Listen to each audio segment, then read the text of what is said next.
আর মনে হয় রাহুলের হবে না, 7 ঘন্টা করে হবে না, 6টা পর্যন্ত 7টা পর্যন্ত হলে হবে।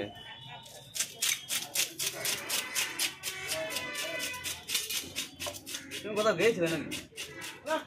কই দেখছি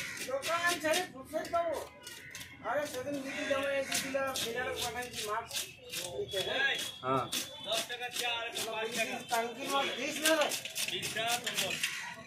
ও নিজের বাপকে চিনে না পয়সা ছাড়া।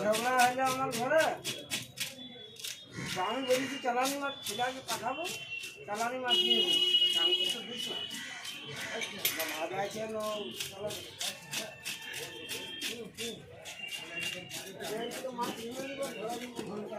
কোনটা বড় আনি দিন নাকি? চলেও গেল একবেলা মাছ খাওয়াইলে, ওইবেলা খাসি খাওয়াইলে, ওইবেলা মুরগা খাওয়াইলে।